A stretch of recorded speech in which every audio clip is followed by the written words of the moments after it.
Father, and of the Son, and of the Holy Spirit. Amen. If we say we have no sin, we deceive ourselves, and the truth is not in us. But if we confess our sins, God, who is faithful and just, will forgive our sins and cleanse us from all unrighteousness.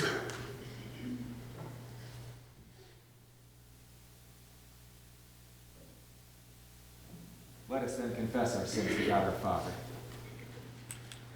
Most merciful God, we confess that we are by nature sinful and unclean. We have sinned against you in thought, word, and deed, by what we have done, and by what we have left undone. We have not loved you with our whole heart. We have not loved our neighbors as ourselves. We justly deserve your present and eternal punishment. For the sake of your Son, Jesus Christ, have mercy on us. Forgive us, renew us, and lead us, so that we may delight in your will and walk in your ways, to the glory of your holy name. Amen.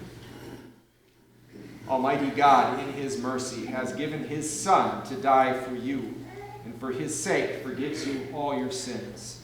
As a called and ordained servant of Christ, and by his authority, I therefore forgive you all your sins. In the name of the Father, and of the Son, and of the Holy Spirit. Amen. We continue with the responsive singing of the psalm as printed in the bulletin.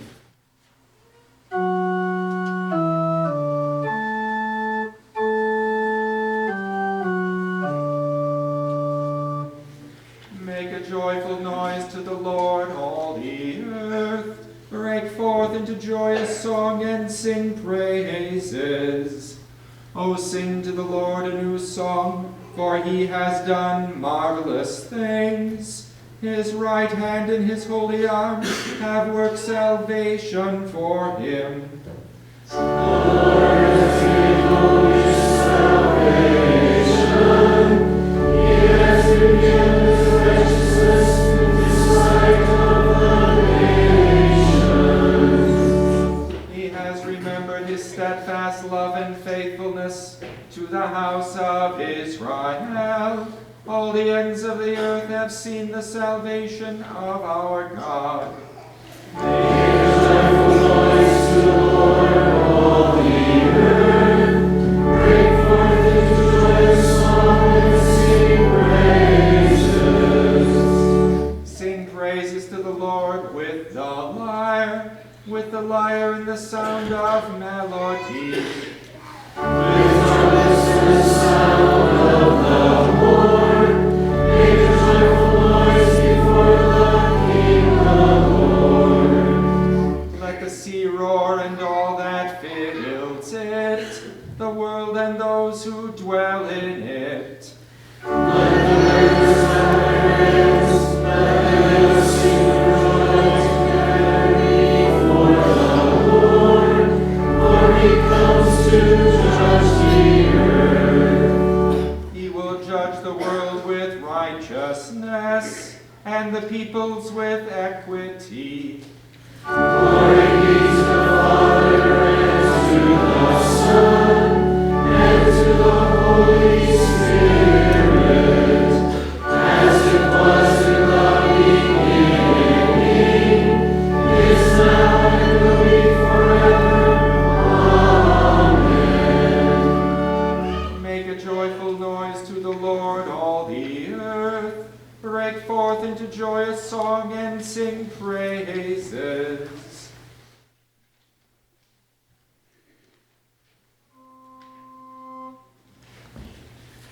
In peace, let us pray to the Lord. Lord, have mercy. For the peace from above and for our salvation, let us pray to the Lord.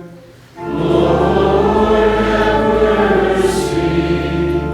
For the peace of the whole world, for the well-being of the Church of God, and for the unity of all, let us pray to the Lord. Lord, have mercy. For this holy house, and for all who offer here their worship and praise, let us pray to the Lord. Lord, have mercy. comfort and defend us, gracious Lord.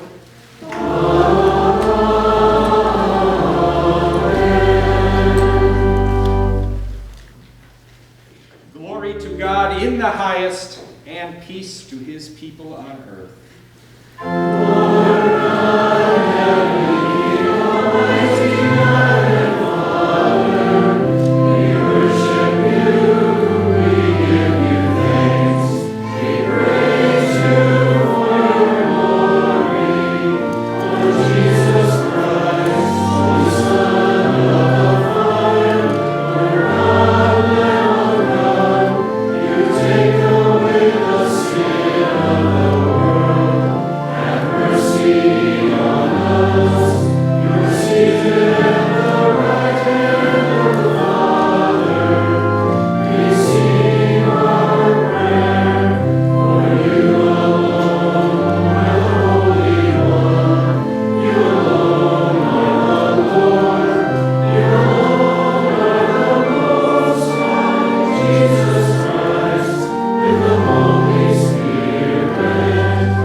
The Lord be with you.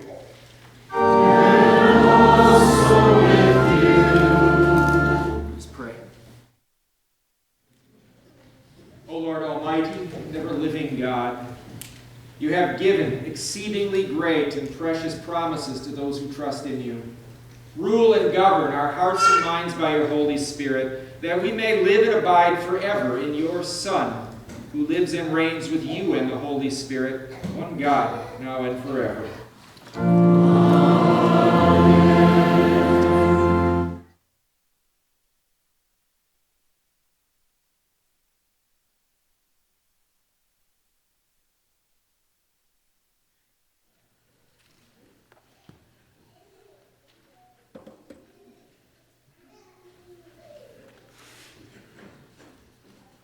Our Old Testament reading this morning is from Malachi in the 4th chapter. For behold, the day is coming, burning like an oven, and all the proud, yes, all who do wickedly, will be stubble. And the day which is coming shall burn them up, says the Lord of hosts. That will leave them neither root nor branch. But to you who fear my name, the Son of Righteousness shall arise with healing in his wings. And you shall go out and grow fat like stall-fed calves. You shall trample the wicked, for they shall be ashes under the soles of your feet on the day that I do this, says the Lord of hosts. Remember the law of Moses, my servant, which I commanded him in Horeb for all Israel, with the statutes and judgments. Behold, I will send you Elijah, the prophet, before the coming of the great and dreadful day of the Lord. And he will turn the hearts of the fathers to the children, and the hearts of the children to their fathers, lest I come and strike the earth with a curse. This is the word of the Lord. Our epistle lesson is from 2 Thessalonians, the 3rd chapter. But we command you, brethren, in the name of our Lord Jesus Christ, that you withdraw from every brother who walks disorderly, and not according to the tradition which you received from us. For you yourselves know how you ought to follow us, for we were not disorderly among you. Nor did we eat anyone's bread free of charge, but worked with labor and toil night and day, that we might not be a burden to any of you. Not because we do not have authority, but to make ourselves an example of how you should follow us. For even when we were with you, we commanded you this: if anyone will not work, neither shall he eat. For we hear that there are some who walk among you in a disorderly manner, not working at all, but are busybodies. Now those who are such, we command and exhort through our Lord Jesus Christ, that they work in quietness and eat their own bread. But as for you, brethren, do not grow weary in doing good. This is the word of the Lord. Thanks be to God.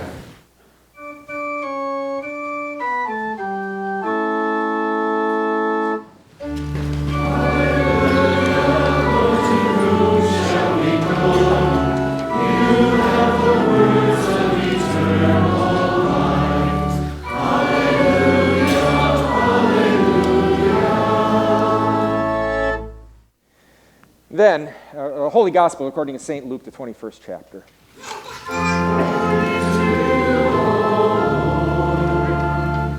Then, as some spoke of the temple, how it was adorned with beautiful stones and donations, he said, "These things which you see, the days will come in which not a stone shall be left upon another that is not thrown down."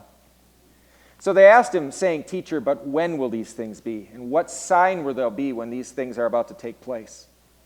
And he said, "Take heed that you do not be deceived. For many will come in my name, saying, 'I am he,' and the time has drawn near. Therefore do not go after them.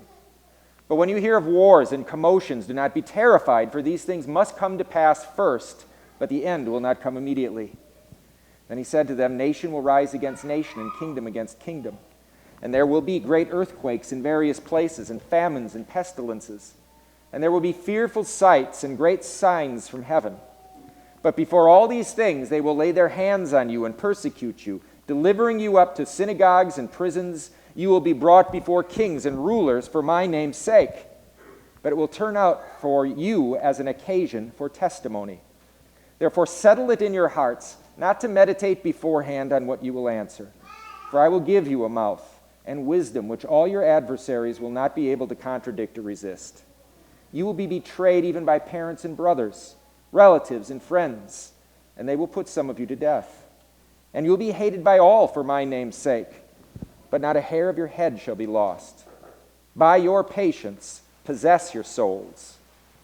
But when you see Jerusalem surrounded by armies, then know that its desolation is near. And let those who are in Judea flee to the mountains. Let those who are in the midst of her depart, and let not those who are in the country enter her. For these are the days of vengeance, that all things which are written may be fulfilled. But woe to those who are pregnant, and those who are nursing babies in those days, for there will be great distress in the land, and wrath upon this people, and they will fall by the edge of the sword, and be led away captive into all nations. And Jerusalem will be trampled by Gentiles, until the times of the Gentiles are fulfilled. And there will be signs in the sun, in the moon, in the stars, and on the earth, distress of nations with perplexity, the sea and the waves roaring, men's hearts failing them from fear and the expectation of those things which are coming on the earth, for the powers of heaven will be shaken.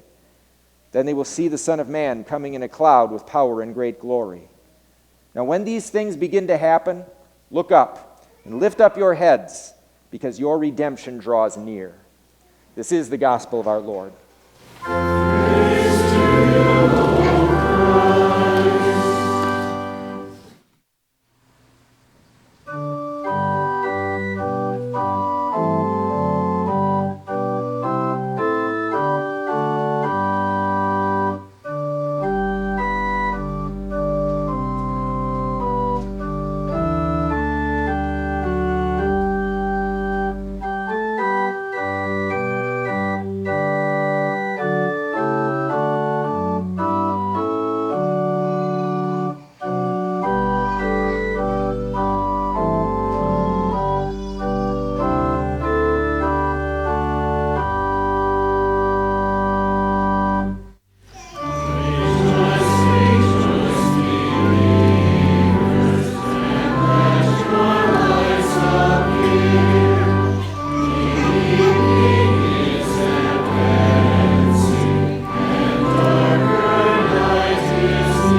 Grace and peace be to you in Christ Jesus. Amen.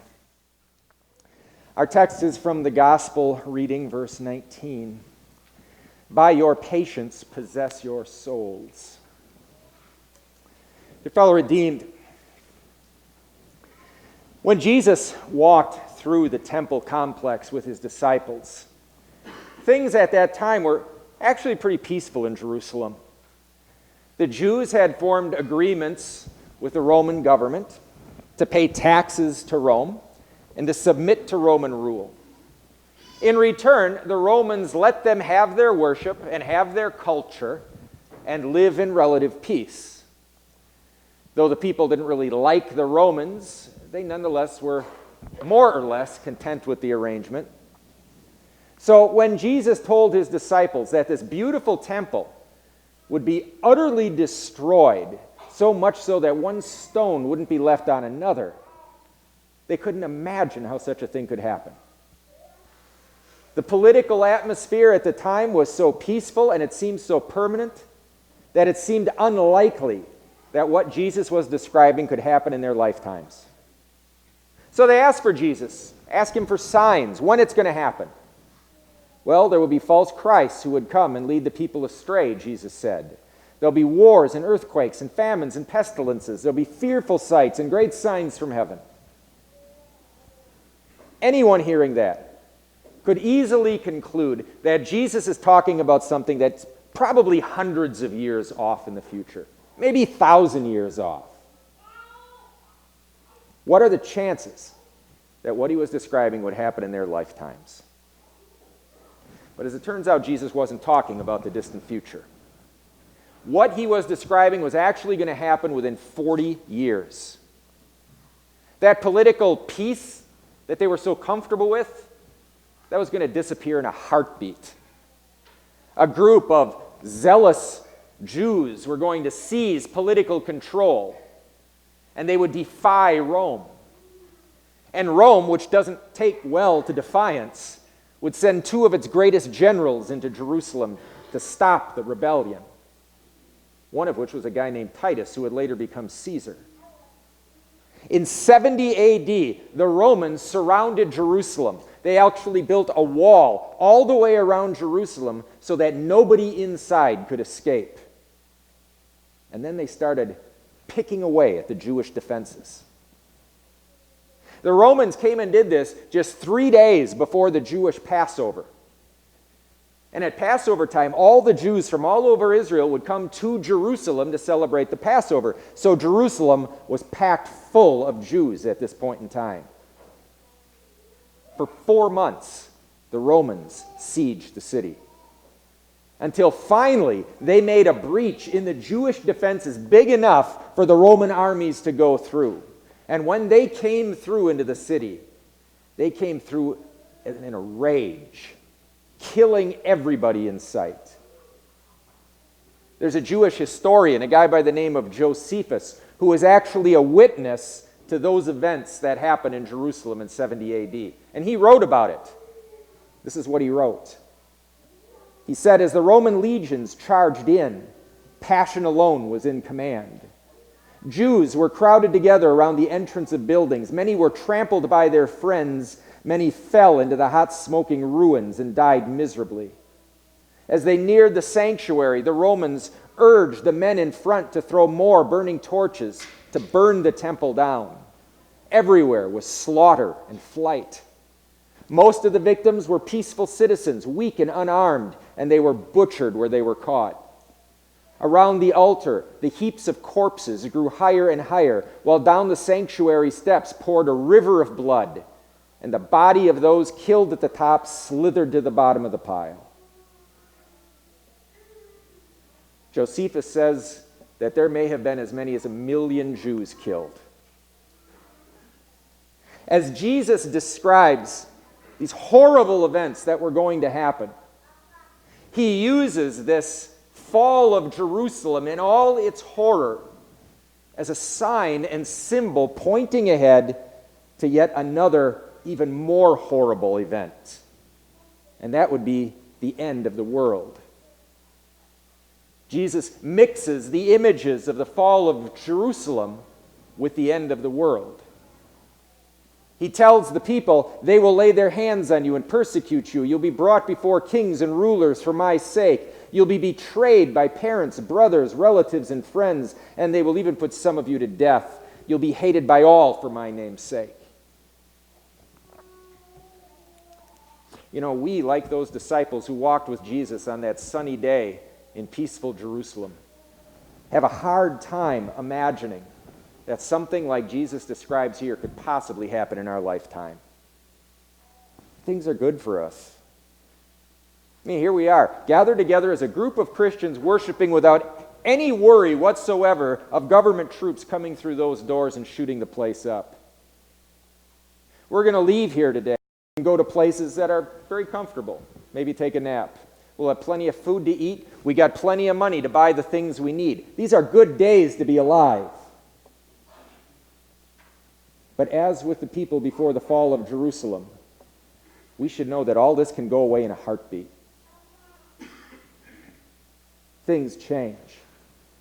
And if we're paying the slightest bit of attention to the world around us these days, we can see how our Christian peace is being threatened. The world around us hates Christ. And that hatred is getting bolder and more obvious. And people are more willing to attack us because of our Christian beliefs. Those Christians who stand up for God's word, who confess their beliefs and what God teaches, they are being persecuted right now in our country.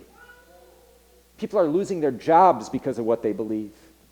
They're being sued and having to spend their life savings defending themselves because of what they believe. And it's going to get worse. In some countries like China, the government is right now bulldozing their churches down because they hate Christ. They are punishing Christians by withholding basic necessities from them. In other countries, like in the Middle East, Christians are being beheaded and crucified because of their confession of Christ. Right now in the world, at this point in history, there are more Christians being physically assaulted, persecuted, and killed than at any other time in history, including even first century Rome. So it is happening all around us. And don't think for a minute that it couldn't happen here in our country. Jesus' lesson today in this reading about all these horrors of the end times are not meant to be there to scare us. They're meant to prepare us, to get us ready for those days, to strengthen us in our faith so that we can make the good confession of Christ in the face of this world of evil. Jesus assures us in our reading, not a hair on your head is going to be harmed. And he means harmed eternally. Even if they take all the hair off our head now, even if they take our lives, Jesus is our eternal life.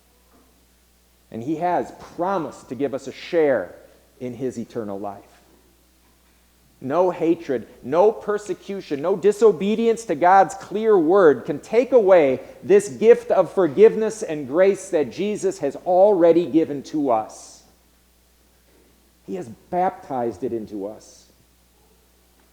He's branded it on our souls. A whole world of hate cannot undo God's love already sealed for us in the blood of his own Son. God has looked down upon us from heaven. He has written his name over our lives and made us his own. And he wants us to know that. He wants us to know how safe we are in his constant embrace and love, body and soul, so that whatever this world takes from us, we know he'll restore 1,000 times over. And nothing in this world can take his love from us. Nor as we sit here looking at the possibility of living in these last days, nor do we have anything we can add to what God has done to make our lot more secure in these times. We all know that when we try and add things to what God does, we just wind up making a mess of it. All we bring to God is our sin, our disobedience, the words we say we shouldn't have said, the things we've done we shouldn't have done.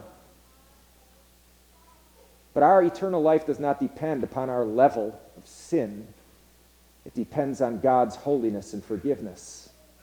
And Christ has done what's needed to remove our sin from us so it does not stand against us in the judgment of God. God doesn't want us to live in fear during these days. He wants us to live in faith and trust that He has redeemed us and bought us back from our sin and given us a new life. Something else Jesus says in this reading. It's just a small phrase. He says, "By your patience, possess your souls." There's two words in that little phrase that bear further scrutiny. The first is patience, and the other is possess. By your patience, possess your souls. The word patience that is translated in English as patience actually can mean something more like perseverance or endurance. It's not a passive kind of patience where we just sit around waiting for God to do something good.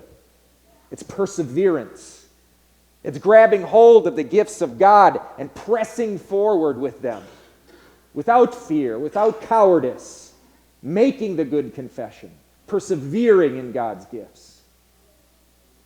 And the other word that we translate as possess can mean gain.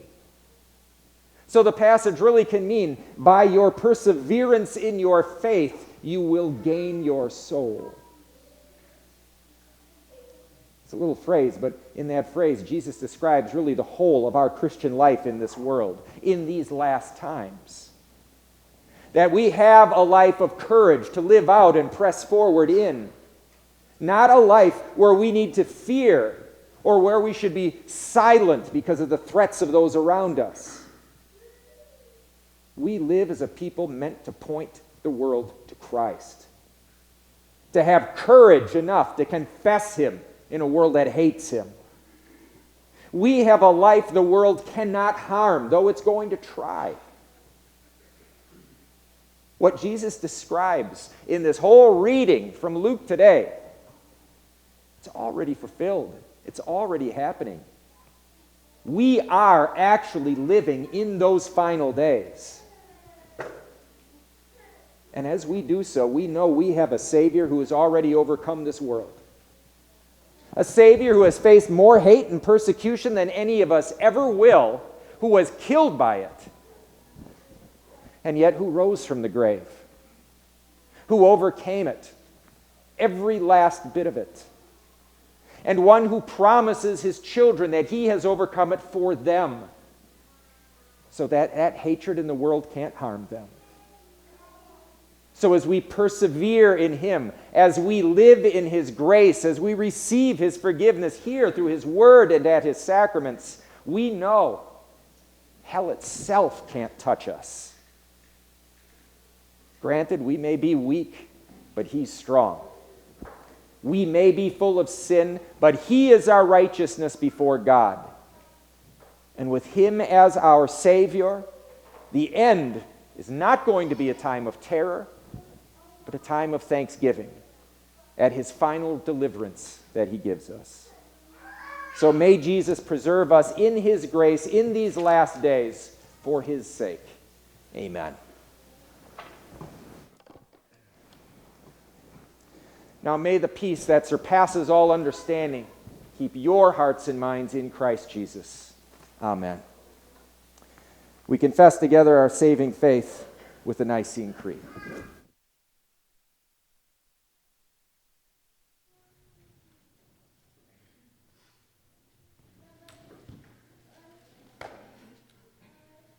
I believe in one God, Father Almighty, maker of heaven and earth, and of all things visible and invisible, and in one Lord Jesus Christ, the only begotten Son of God, begotten of His Father before all worlds, God of God, light of light, very God of very God, begotten not made, being of one substance with the Father, by whom all things were made,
Almighty God, as we live in these last days, deliver us from all your enemies and from those who battle against your word.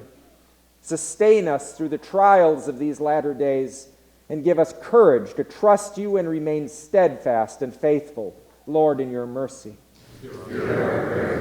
O Lord, you have remembered your steadfast love to your people and redeemed them through the blood of your only Son. Bless our congregation and those whom you call and gather here by your word and spirit.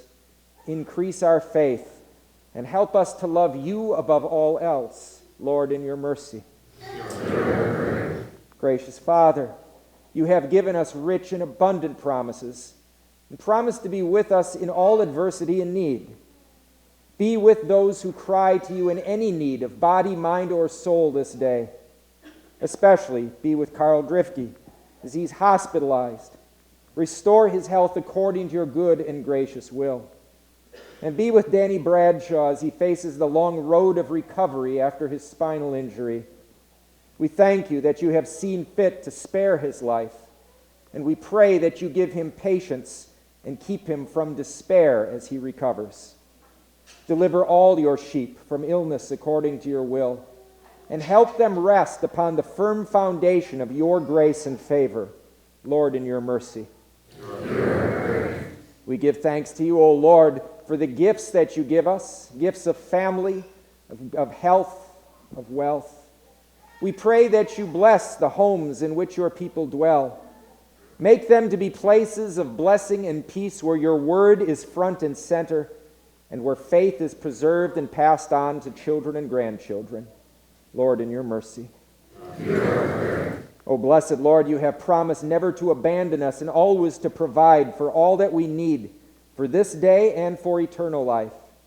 In the name of Jesus Christ our Lord, hear the prayers of your people and grant them all good things for your mercy's sake. To you, the eternal God, the Father, the Son, and the Holy Spirit, be glory now and forever. Amen.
The Lord be with you. And also with you. Lift up your hearts. We lift them to the Lord. Let us give thanks to the Lord our God. It is right to give him thanks and praise. It is truly good, right, and salutary that we should at all times and in all places give thanks to you, Holy Lord, Almighty Father, everlasting God, through Jesus Christ our Lord, who having created all things took on human flesh and was born of the Virgin Mary. For our sake he died on the cross and rose from the dead to put an end to death, thus fulfilling your will and gaining for you a holy people. Therefore, with angels and archangels and with all the company of heaven, we laud and magnify your glorious name, evermore praising you and saying, Holy, holy, holy Lord, thy power and might, heaven and earth are full of your glory. Hosanna, Hosanna, Hosanna in the highest. Blessed is he who comes in the name of the Lord. Hosanna in the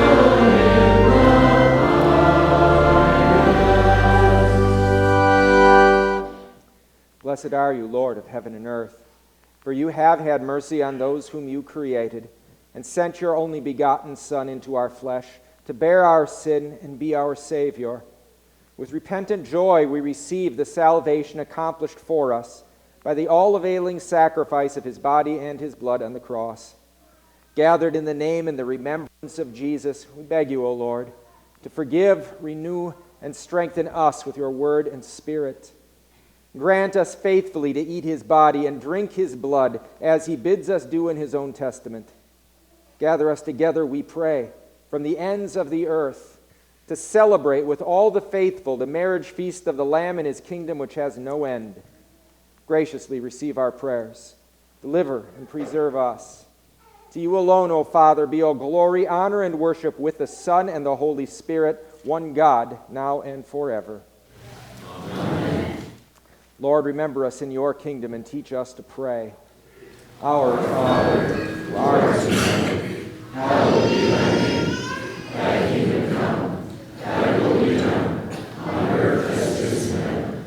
Give us this day our daily bread, and forgive us our trespasses, as we forgive those who trespass against us. And lead us not into temptation, but deliver us from evil. For thine is the kingdom, and the power, and the glory, forever and ever. Amen. Our Lord Jesus Christ, on the same night when he was betrayed, took bread. And when he had given thanks, he broke it, and gave it to his disciples, and said, "Take, eat. This is my body, which is given for you. This do in remembrance of me." In the same manner also he took the cup after supper, and when he had given thanks, he gave it to them, saying, "Drink of it, all of you. This cup is the New Testament in my blood, which is shed for you for the forgiveness of sins. This do as often as you drink it in remembrance of me." The peace of the Lord be with you always.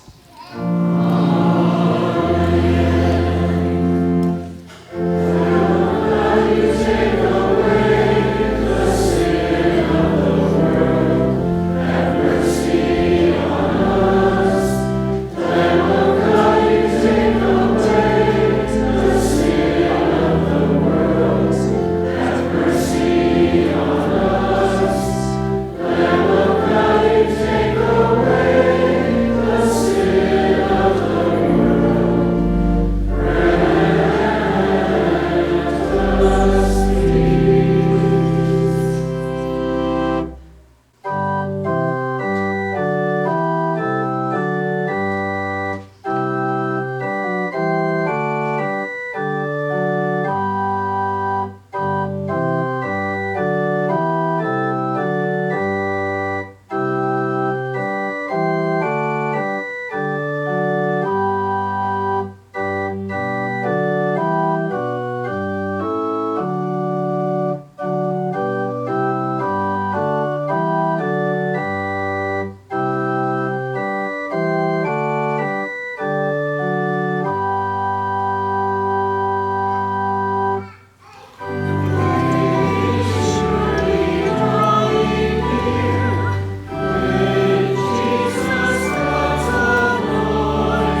Gracious God, our Heavenly Father, you have given us a foretaste of the feast to come in the holy supper of your Son's body and blood. Keep us firm in the true faith throughout our days of pilgrimage, that on the day of his coming we may, together with all your saints, celebrate the marriage feast of the Lamb in his kingdom, which has no end. Through Jesus Christ, your Son, our Lord, who lives and reigns with you and the Holy Spirit, one God, now and forever.